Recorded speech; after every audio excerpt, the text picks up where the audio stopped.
Enquiry നടത്തിയ judge നമ്മുടെ സുഹൃത്താണ്. അദ്ദേഹം അവിടെ ഇനി വെടിക്കെട്ട് നിരോധിക്കുകയാണ് നല്ലത്, അത് വെടിക്കെട്ടില്ലാതെ ക്ഷേത്രങ്ങളിലെ ആചാര ഉത്സവങ്ങൾ നടത്താൻ സാധിക്കും എന്നുള്ള മട്ടിലാണ് അദ്ദേഹത്തിൻ്റെ റിപ്പോർട്ട്. പക്ഷേ ഏതായാലും പുറ്റിങ്കൽ പിന്നെ അവർ വേണ്ടെന്ന് വെച്ചു. പക്ഷെ പുറ്റിങ്കലിലെ വെടിക്കെട്ടിൻ്റെ സാഹചര്യം അല്ല തൃശ്ശൂർ ഒരു ഓപ്പൺ എയറിലാണ് വെടിക്കെട്ട് സമയത്ത്. തൃശ്ശൂർ ഇതിനു മുമ്പ് അപകടങ്ങൾ ഉണ്ടായിട്ടുണ്ടോ എന്ന് എനിക്കറിയില്ല. പുറ്റിങ്കൽ എന്ന് പറഞ്ഞാൽ ഒരു ടൗണിനകത്തെ ചെറിയൊരു ക്ഷേത്രത്തിൻ്റെ കോമ്പൗണ്ടിലുണ്ടായ ഒരു വെടിക്കെട്ടാണ്. അത് വലിയ മാസീവായിട്ടുള്ള വെടിക്കെട്ട് ഒരു അമ്പലത്തിൻ്റെ കോമ്പൗണ്ടിൽ വളരെ പരിമിതമായ സ്ഥലത്തിനകത്ത് നടത്തി. അതൊരിക്കലും അനുവദനീയമല്ല. അതിനകത്തൊരു വലിയ ഇൻഹറൻറ്റ് റിസ്ക് ഉണ്ട്, ഒത്തിരി പേരുടെ ജീവൻ പോയി അതിനകത്ത്. അപ്പോൾ അതുകൊണ്ട് അതുപോലെ ഒരിക്കലും പെർമിറ്റ് ചെയ്യരുത്.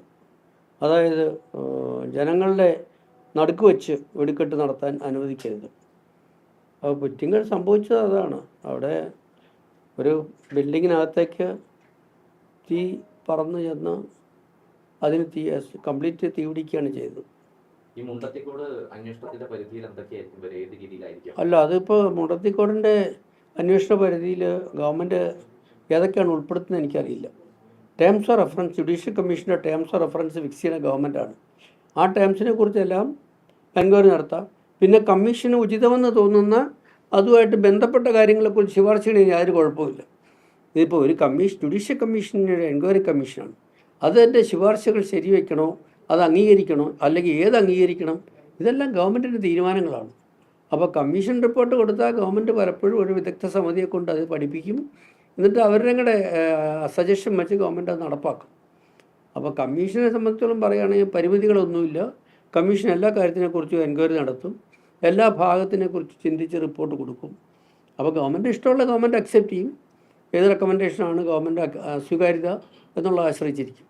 സ്വാഭാവികമായ ഒരു മനുഷ്യനിർമ്മിത അപകടം കൂടിയാണ്. നേരത്തെയും സമാനമായ വിഷയങ്ങളിൽ ഇടപെട്ടിട്ടുള്ളതാണ് താങ്കൾ.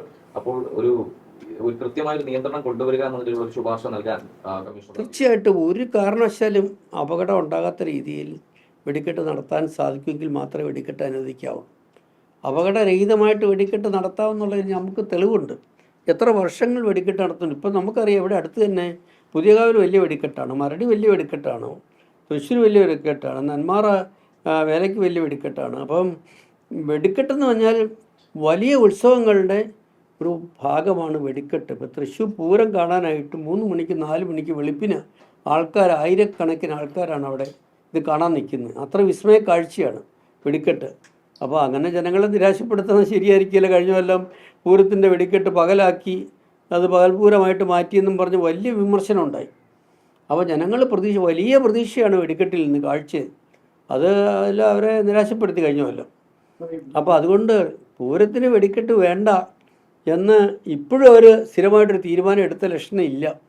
കാരണം ഇപ്പം തന്നെ അവർ വെടിക്കെട്ടില്ലാതെ പൂരം നടത്താൻ മന്ത്രി ലെവൽ ചർച്ച നടത്തി.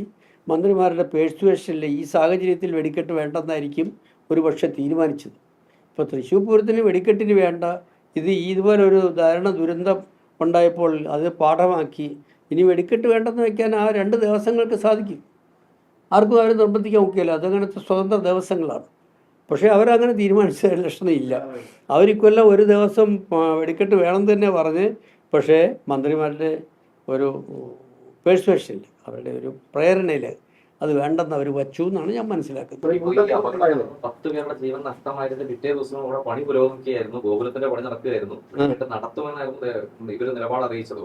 സ്വാഭാവികമായും അതൊരു മത്സരബുദ്ധിയുടെ നിലപാടിനപ്പുറത്തേക്ക് അതിനപ്പുറത്തേക്കുള്ള നിലപാട് സത്യത്തിൽ സർക്കാർ കൈക്കൊള്ളേണ്ടതല്ലേ? ഇത്രയും മനുഷ്യരുടെ ജീവൻ ഇങ്ങനെ പൊരിയുന്ന സാഹചര്യം തുടരാതിരിക്കാൻ. അല്ല,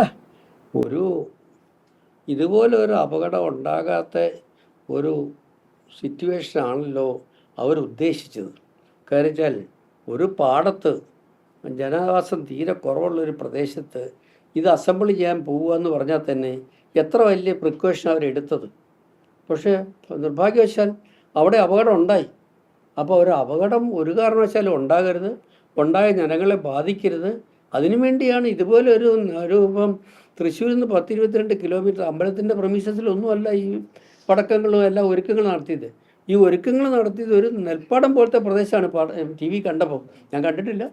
അപ്പം എന്തെല്ലാം മുൻകരുതലുകൾ എടുക്കണം. അതുപോലെ വേറൊരു ദിവസം ഇതുപോലെ തന്നെ ഇതിപ്പം തിരുവമ്പാടിയുടെ ആണ് അപകടം ഉണ്ടായത്. പാറമേക്കാവ് ഇതുപോലെ തന്നെ തയ്യാറെടുപ്പുകൾ നടത്തി. അവർ ഏകദേശം കൂടുതൽ ക്വാണ്ടിറ്റി ഉണ്ടായിരുന്നു എന്നൊക്കെ ആരോപണമുണ്ട്. അതിനെക്കുറിച്ചൊന്നും ഞാൻ പറയാൻ ആളല്ല.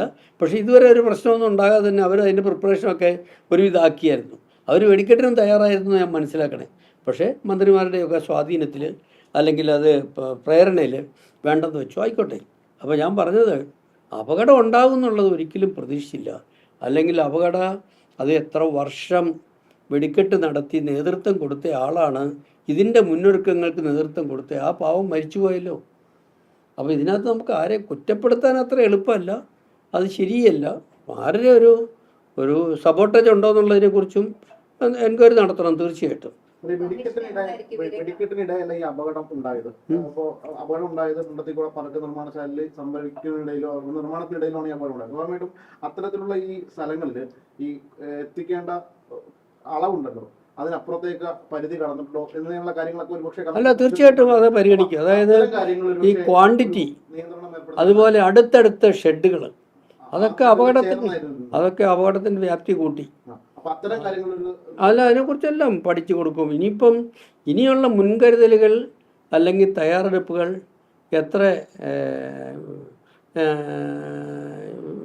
വിശദമായിട്ട് പരിശോധിച്ച് ഇനിയും ഇതുപോലൊരു റിപ്പീറ്റ് ഉണ്ടാകാതെ, അപകടം ഉണ്ടാകാതെ ഏത് രീതിയിൽ അതിനെയൊക്കെ ഡിസൈൻ ചെയ്യണം എന്നുള്ളത് സാങ്കേതികമായിട്ടുള്ള തെളിവുകളെടുത്ത് അതിനെക്കുറിച്ചുള്ള ശുപാർശകൾ കൊടുക്കും.